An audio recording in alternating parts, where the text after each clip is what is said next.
Bom dia, Shavuot Tov, uma boa semana para todos, Shabbat Shalom, Mashiach Now, redenção completa, verdadeira, definitiva para o mundo inteiro, aqui, agora, já, e esse é o tema de hoje. Merecemos?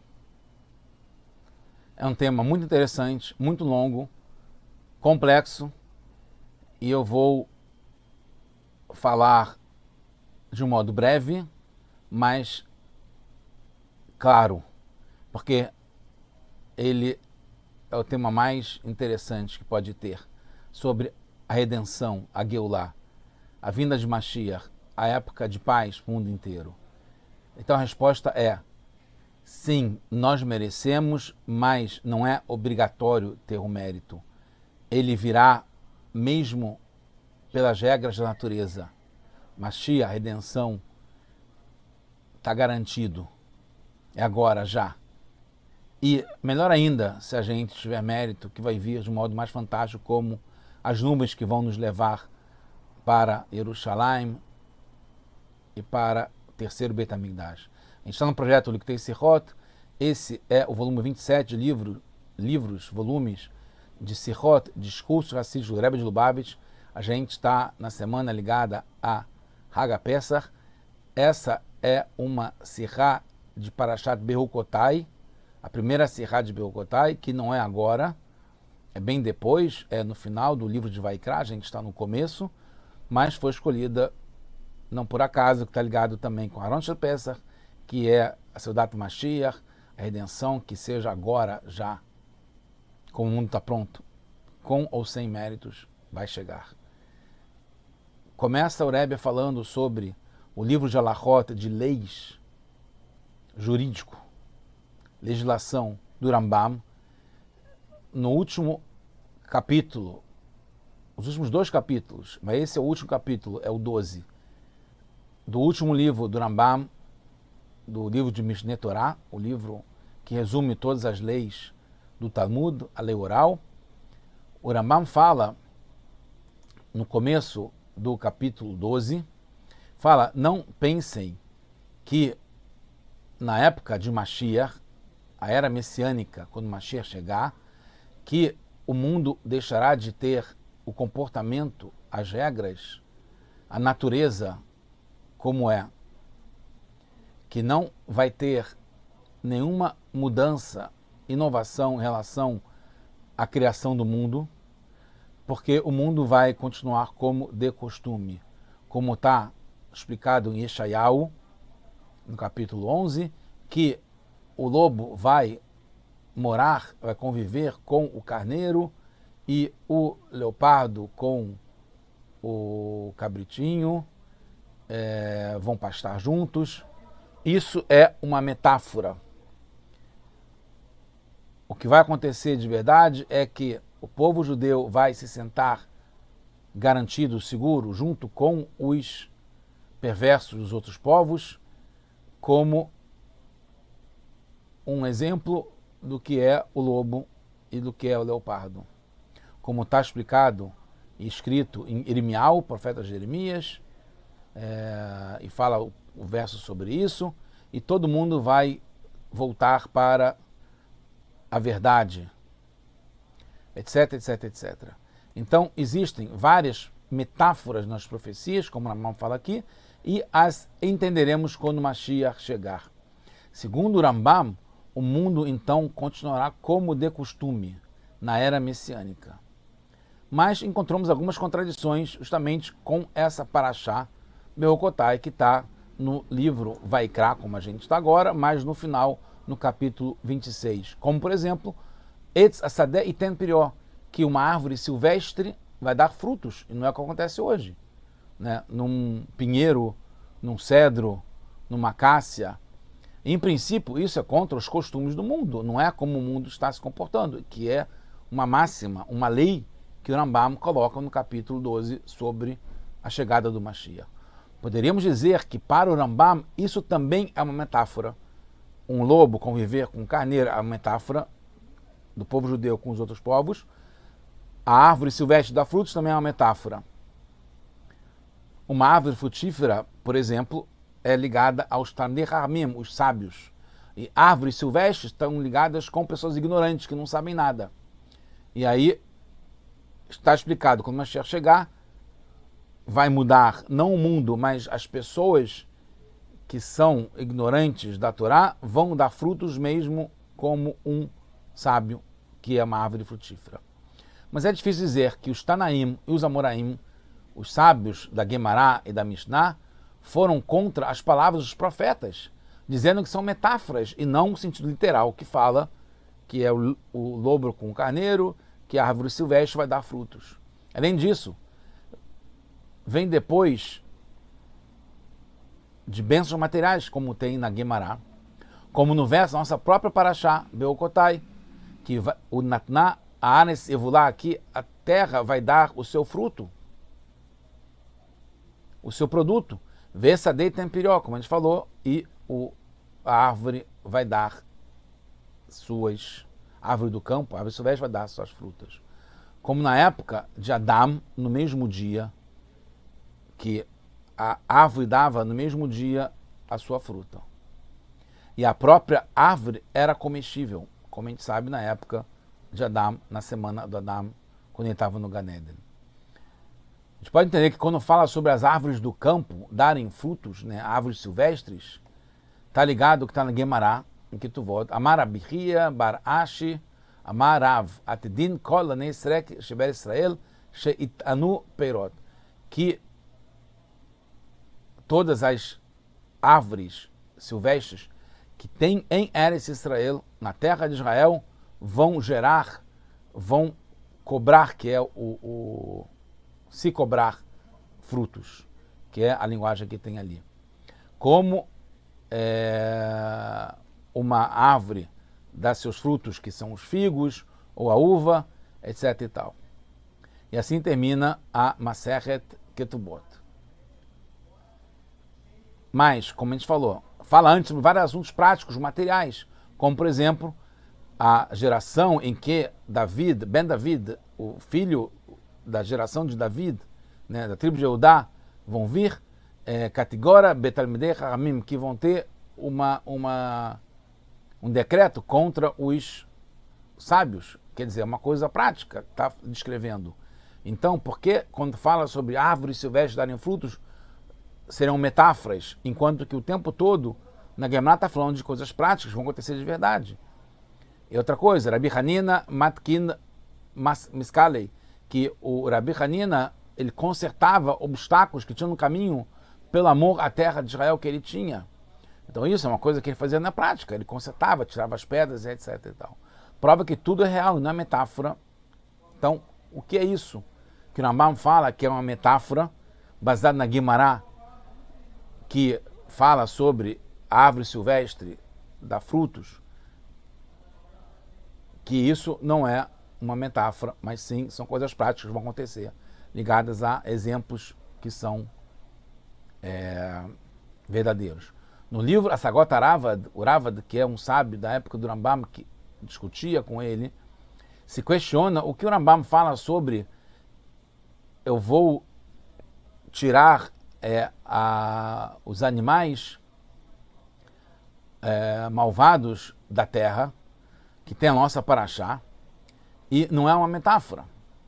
O Radbaz explica que todas são metáforas, sim, e também o que tem de profecia boa para essa Israel pode ser específica para lá, e no resto do mundo continuará como de costume. Então, em Israel, você pode falar que não vai ter mais um animal predador que faz mal, que causa danos, mas no resto do mundo continuará como de costume. E são metáforas sobre não ter mais guerras, etc. e tal. Não ter mais... então, para o resto do mundo, que não vão ter milagres, quando fala que não vai ter mais animais selvagens, predadores, é que não terão mais guerras, por exemplo, que é uma metáfora, falando sobre os animais predadores. A discussão do Ravad com o Rambam, em princípio, está baseada na diferença que tem na Guemará e o Torat Kohanim. Na Guemará faz referência às árvores em Eretz Israel, onde terão mudanças, porque lá, como a gente falou, pode ter milagres. E o Torat Kohanim fala em geral, que considera que terão mudanças no mundo em geral e não em Eretz Israel.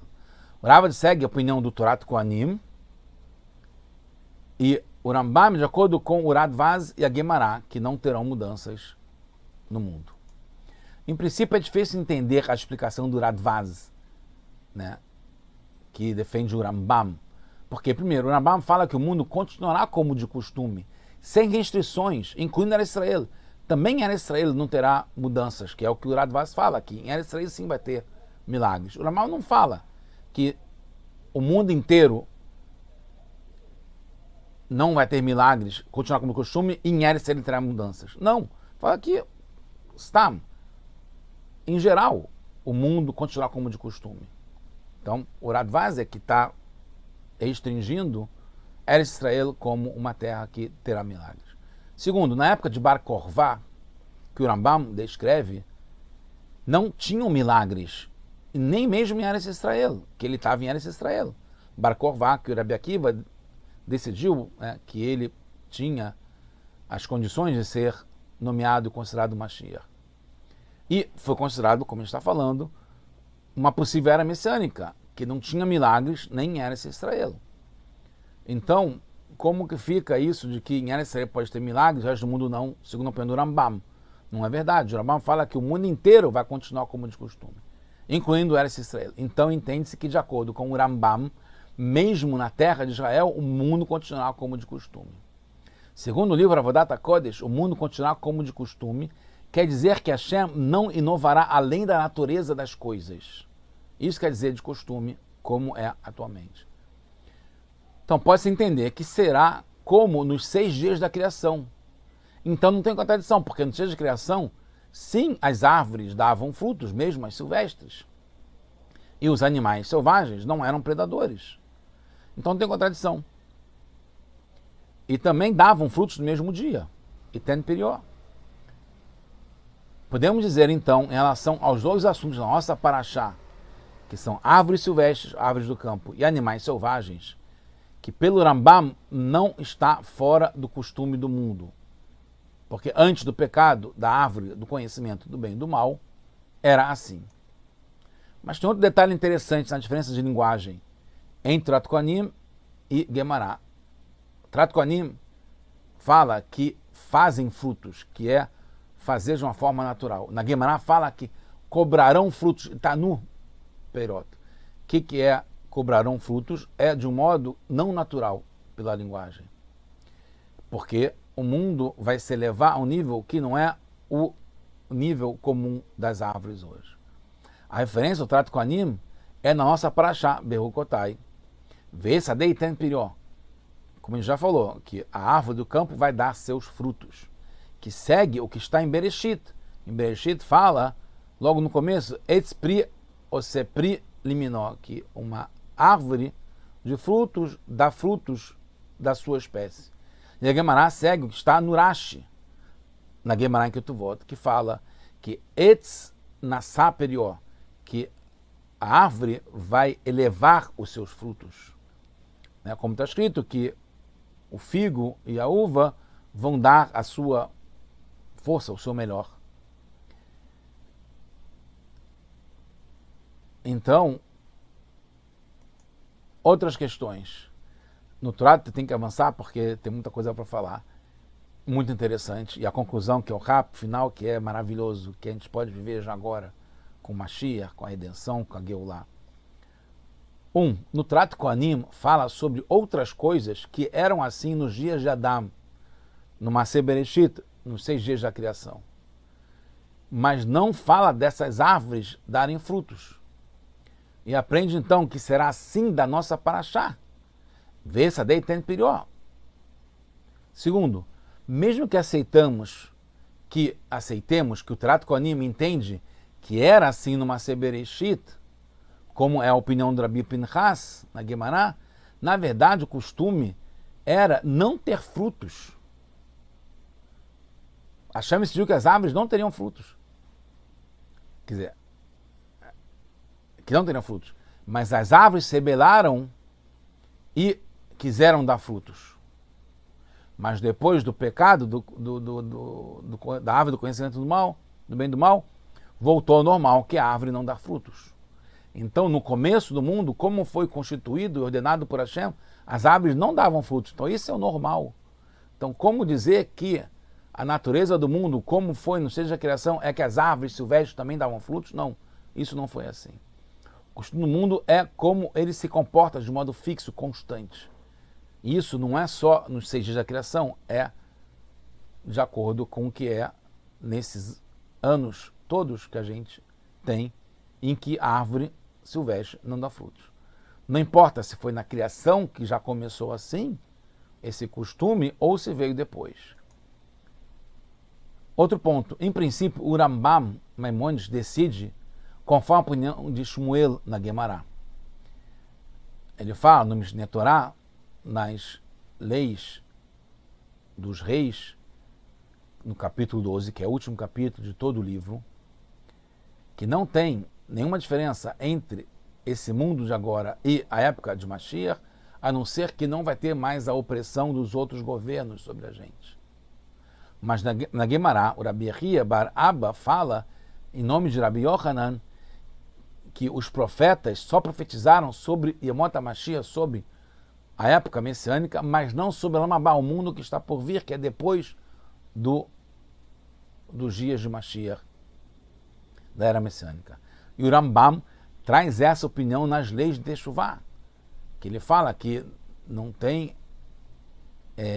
nenhuma diferença do mundo da época de Mashiach para o mundo que está vendo agora, a não ser essa questão que não vão ter mais a opressão dos governos.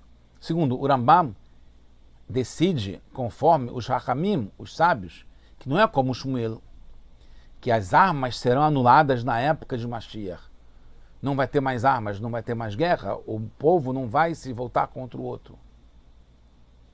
Então, as armas não são consideradas ornamentos, porque se as armas são ornamentos hoje em dia, não tem por que anular as armas quando o Mashiach chegar, que está ligado com não ter mais guerra, um povo sobre o outro. Se vão se anular as armas, é porque ainda hoje as armas são consideradas nocivas, de guerra. Então tem que acabar quando o Mashiach chegar. Pela essa profecia, que um povo não vai se voltar contra o outro. Então, alguém que sai com essas armas no Shabat, que não são ornamentos, ela é considerada uma transgressão e precisa levar um korban hatat para perdoar por estar levando uma arma que não são ornamentos que poderia vestir durante o Shabat. Um dos 13 princípios de fé é a ressurreição dos mortos, que claramente é a mudança do costume do mundo. Não é normal andar por aí e as pessoas estarem tendo ressurreição e voltando. Várias opiniões dizem que Tchiat HaMetim, a ressurreição dos mortos, é o Olam Haba, que é o mundo vindouro que está por vir. Uma época por si só, diferentemente da era messiânica. Então não faz parte da era messiânica. Na era da ressurreição dos mortos, os corpos, as almas vão voltar para os corpos. Então é uma época de almas nos corpos, segundo várias opiniões, como Ravad, etc. Não a do Rambam. O Olam Haba, o mundo vindouro para o Rambam, é um mundo de almas sem corpos, que não é a nossa linha, não é a linha Chabad. A gente acredita que as almas vão voltar para os corpos, para esse mundo material, porque é o mundo mais elevado. Então, segundo o Rambam, o Olam Haba, o mundo vindouro, é um mundo de almas sem corpos, que acontecerá depois da ressurreição dos mortos. O prêmio do Olam Haba, do mundo vindouro, segundo o Rambam, é um mundo que não tem mais corpo, não tem mais material, não tem mais mundo, é tudo espiritual. Antes teve Tchiat HaMetim, que faz parte da época messiânica. Mas a explicação que, segundo o Rambam, a época messiânica inclui Tchiat HaMetim, que é uma mudança das regras do mundo, ela se deve ao fato que o Rambam entende como sendo duas fases, com mudanças na natureza no mundo na segunda parte. Na primeira parte é o que o Rambam decidiu. O mundo continua como de costume.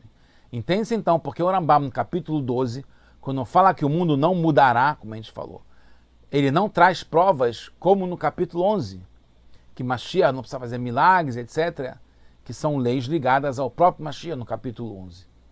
Então lá traz provas que Mashiach não fala milagres, como fala do Bar Korvá, etc e tal. Como está aqui, não pense que Melech HaMashiach, o rei Mashiach, precisa fazer milagres e sinais que mudem as coisas no mundo. Ele não vai mudar as coisas no mundo, então não vão ter milagres. Então por isso que no capítulo 12, que fala sobre a situação no mundo quando Mashiach chegar, não fale que o mundo vai mudar, porque se o mundo vai mudar, está dizendo que Mashiach fará milagres para mudar o mundo. Então por isso que o Rambam não fala que o mundo vai mudar, porque ele já falou que Mashiach não precisa fazer milagres, como a prova do Bar Korvá, no capítulo 11. Com relação ao capítulo 11, sobre Mashiach, quando fala sobre lobo convivendo com carneiro, como a gente falou, diz que é uma metáfora, pois o mundo não vai mudar nessa época. Então é uma metáfora, não vai ter nessa época um lobo convivendo com carneiro, porque não é o normal do mundo hoje. Então ele fala que é uma metáfora, por exemplo, nesse caso, que é o povo judeu comparado com o carneiro, sentado junto, seguro, com o lobo, que são os perversos dos outros povos. Com relação aos outros exemplos da nossa paraxá, os animais ferozes e as árvores silvestres, será numa época posterior, que sim vai ter uma mudança em relação à natureza do mundo, que é animais selvagens serem predadores, e vão deixar de ser, e vai conviver um com o outro, e as árvores silvestres, de fato, vão dar frutos, que é uma mudança nas regras do mundo, nas regras do mundo, mas ser posterior e que estão ligados com o próprio Mashiach. As palavras da Guemará de assuntos não naturais e especiais de Eretz Israel será a primeira fase. Na Guemará está falando sobre a primeira fase, que na terra de Israel terão milagres na terra de Israel. No Trato Kohanim refere-se à segunda etapa da era messiânica, e segundo o Trato Kohanim terão sim mudanças de natureza no mundo em geral. Na Guemará, com relação às duas fases que a gente está falando, na primeira os profetas previram e na segunda não conseguiram prever, a não ser Hashem mesmo vai dizer que vai acontecer na segunda fase. Tem discussão se a primeira fase refere-se a Balei Teshuvá, pessoas que voltaram para o judaísmo, ou Tzadikim. Em cada fase, qual que é ligada a Balei Teshuvá, que terão profecias que vão se concretizar, e na segunda fase, que não tem como prever, que ou é Tzadikim ou é Balei Teshuvá.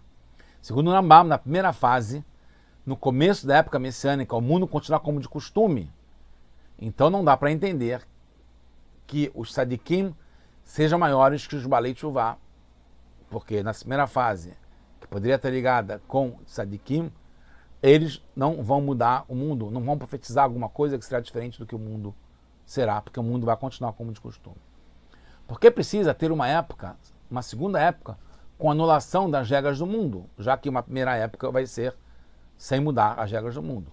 No Igeret HaTamitim, nas cartas ligadas à ressurreição dos mortos que o Rambam escreve, ele explica que não tem, que o que tem no Yad HaZaká, no livro que a gente está estudando, no Mishneh Torah, que fala sobre essas profecias do lobo com o carneiro, da árvore silvestre, etc., pode tudo acontecer na prática mesmo, sem ser só metáforas. Então, por que Mashiach vai mudar o mundo? Por que não vai continuar como de costume? Porque tem essas profecias que não são metáforas e que de fato vai mudar o mundo. Por que Mashiach então vai ter que mudar o mundo? Concluindo, na Guemará em Sanhedrin, explica que tem duas opiniões. Se vamos para Israel, com Mashiach chegando com as nuvens do céu, quando Mashiach chegar, e está ligado a termos méritos, porque vai ser muito, primeira classe executiva, business, muito mais que isso. Nas nuvens, tranquilo, relaxado. Ou se está ligado a não termos méritos quando Mashiach virá, que é Mashiach montado num jumento. Então a explicação é que Zahu, se a gente tiver mérito, que a gente falou, vamos merecer, aí terão milagres. Mas se não, vai ser através do Mashiach chegando montado num jumento. Também tem discussão sobre a construção do terceiro Beit HaMikdash, se já está construído ou não. O Rambam decide que Mashiach o construirá. está ligado com não ter mérito, e aí Mashiach que vai ter que construir. Não depender se tem mérito ou não. Então, como o Rambam decide a halachá, a lei, que tem que acontecer desse modo, é uma lei, segundo o Rambam, que legisla que na vinda do Mashiach não vai precisar ter milagres, não vai precisar ter mérito, porque ele vai chegar de qualquer modo. Então ele coloca só de um modo que aconteça sem depender da situação do povo, se merece ou não merece. Mashiach tem que chegar de um modo natural, porque o mundo não vai mudar, então pode chegar a qualquer instante. Não porque não tenhamos méritos, Hazé Shalom, a gente tem méritos, mas não é obrigatório para Mashiach chegar, não é uma condição. Os milagres e os méritos são adicionais à essência dos limites ligados ao Mashiach. Mashiach vai chegar de qualquer modo. Então, encerrando, a plenitude do mundo está ligada com a Torá e as mitzvot. Isso está ligado com os costumes do mundo, a natureza do mundo. O mundo foi criado baseado na Torá, que não tem como ter uma contradição. O que está ordenado na Torá é a natureza do mundo. Não tem como ter dificuldade para cumprir uma mitzvah e o que está na Torá. Eu estudo a Torá, porque isso é a natureza do mundo, como Hashem quis. E Hashem não quer mudar a natureza do mundo, ele quer que seja normal Mashiach chegar. E isso está decidido, então é normal, é consequente, é agora. Depois da vinda do Mashiach, de qualquer modo que acontecerá, porque independentemente, se tem mérito ou não mérito, a gente tem mérito, mas mesmo assim vai chegar de modo natural, porque o mundo não vai mudar, vai continuar igual, só vai deixar de ter a opressão dos povos, os governos contra a gente. Não teremos carrascos, porque vai ser de uma forma natural, que é o mundo se comportar como ele foi criado, para não ter carrasco, não ter opressão, não ter povos nos impedindo de nos dedicar à Torá e às mitzvot, como se deve. Então, quando a gente puder se dedicar ao que é natural nosso, que é a Torá e mitzvot, o mundo inteiro vai se dedicar a conhecer Hashem. Então, o mundo inteiro vai estar purificado. Então, naturalmente, vai ter o mérito, porque a gente vai estar o tempo todo, não só a gente, como o mundo inteiro dedicado a conhecer Hashem. Então, levará consequentemente, naturalmente, por mérito nosso, que a gente merece, a segunda fase de milagres e anulação dos limites do mundo. Está ligado com a convivência do lobo com o carneiro, sem ser metáforas, animais, árvores silvestres dando frutos e os animais predadores deixarem de prejudicar. Concluindo, o Yad HaZaká do Rambam é um livro de halachot, de leis, e Igeret Tratametim pode falar que teremos méritos sem se preocupar que vai colocar uma condição para ter esses milagres. Então terão milagres que não serão metáforas, mas o Rambam legisla no livro de Halachá que Mashiach vai chegar agora, já, por meios naturais, porque mesmo que a gente tenha mérito, ele deve chegar porque o mundo vai continuar como de costume agora, já, Mashiach, now.